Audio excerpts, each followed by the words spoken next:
Fine for the moment. muri kano kanya meze neza. Ni wa mwana Thomas. I hear you're some sort of musical. Barambwiye ngura umuhanga mu by'umuziki. Nanjye riko bajya bambwira. I get the feeling you're not one for small talk. Ariko menya udakunda utuganiro duciriritse. Nawe niko nkeka. Twatuganiro nyine tw'abana two. Rich. Mama yavuze ko uri umukire. By price? Hari ikibazo nkubajije? The floor is yours. Ikibuga ni icyawe mbaza. Are you? Uri umukire bingana iki? Extremely rich. Ndi umukire biteye isoni. The B?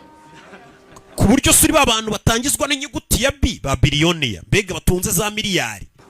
Yes, it does. Yego. Do you have a boat? Ufite ubwato? Yes, I do. Yego ndabufite. How big? Bungana iki? 120 meters. Metero 120. A plane? Ufite indege? Just on my plane, and I have.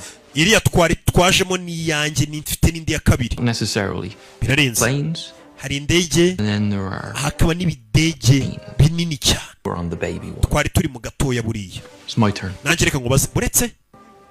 You did say the floor was mine. Wavuze ko ikibuga ari cyanjye ngo nkubaze. Are you satisfied? Uranyuzwe? Kumbwiye ngo urakize ariko uranyuzwe? Waranyuzwe? Mugabo yaracyo. No. Oya ntago nanyuzwe.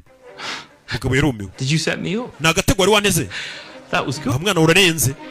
Fräulein. Urabizi? 2 glasses of Isana ibirahure bibiri bya champagne iki cyana n'igikuru tunywe champagne n'ubundi dusinde ndumva ari igikuru. Umugabo mbije ibitekerezo by'umwana ahita asaba ibirahure bibiri bya champagne. Bano binjiye mu isomero. Ifite ahantu ngo basanga ibitabo utasanga mu yandi masomero. Bya bitabo bya kera hano usanga library zina ntimusoma n'utu library dutonya mu isomero amacupa n'amaninja. Sinzi ikibazo